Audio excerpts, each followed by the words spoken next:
உலக புகையிலை எதிர்ப்பு தினம் 2025 ஸ்ரீராமகிருஷ்ணா பல் மருத்துவக் கல்லூரி மற்றும் மருத்துவமனை சார்பில் விழிப்புணர்வு பேரணி. 2025 உலக புகையிலை எதிர்ப்பு தினத்தை முன்னிட்டு ஸ்ரீராமகிருஷ்ணா பல் மருத்துவக் கல்லூரி மற்றும் மருத்துவமனை சார்பில் புகையிலை பயன்பாட்டால் ஏற்படும் பாதிப்புகள் குறித்து பொதுமக்களுக்கு எடுத்துரைக்கும் வகையில் சைக்கிள் பேரணி உள்பட பல்வேறு விழிப்புணர்வு நிகழ்ச்சிகள் கோவை பந்தய சாலை பகுதியில் நடைபெற்றது.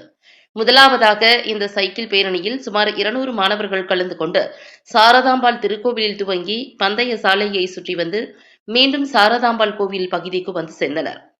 இந்த பேரணியை எஸ்என்ஆர் அறக்கட்டளையின் நிர்வாக அறங்காவலர் சுந்தர் மற்றும் ரேஸ்கோர்ஸ் காவல் நிலைய காவல் ஆய்வாளர் கந்தசாமி இணைந்து கொடியசைத்து துவக்கி வைத்தனர்.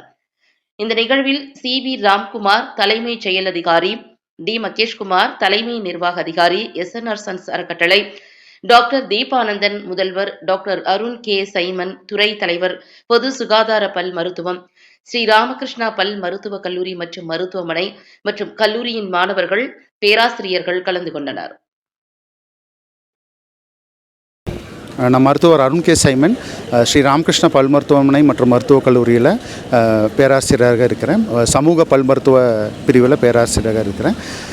ஸோ இந்த புகையிலையினால் பல உறுப்புகளுக்கு பாதிப்பு இருக்குது. நம்ம ரத்த ஓட்டம் எந்தெல்லாம் உறுப்புகளுக்கு இருக்கோ எல்லா உறுப்புகளுக்கும் பாதிப்பு இருக்குது. மூளையிலேருந்து கண்ணிலேருந்து கால் வரைக்கும் எல்லா உறுப்புகளுக்கும் நம்ம பாதிப்பு இருக்குது. புகையிலை தொடாத இடமே இல்லைன்னு நம்ம சொல்லலாம். ஸோ புற்றுநோயாக இருக்கட்டும், சுவாச பிரச்சனையாக இருக்கட்டும், பற்கள் சம்மந்தப்பட்ட போது பல்லில் கரை ஏற்படுது, வாய் புற்றுநோய், ஸோ நம்ம குவாலிட்டி ஆஃப் லைஃப், நம்ம வாழ்க்கையின் தரமே இந்த புகையிலை வந்து நமக்கு குறைச்சிரும்.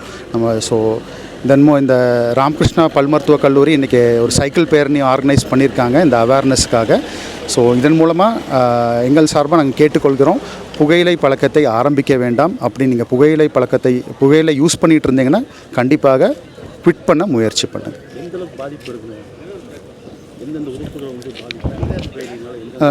அதாங்க, நம்ம லங்ஸ்லேருந்து வாயிலிருந்து நம்ம எல்லா உறுப்புகளுக்கும் இது பாதிப்பு மூளை எல்லாத்துக்கும் இது பாதிப்பு கொடுக்குதுங்க சார்.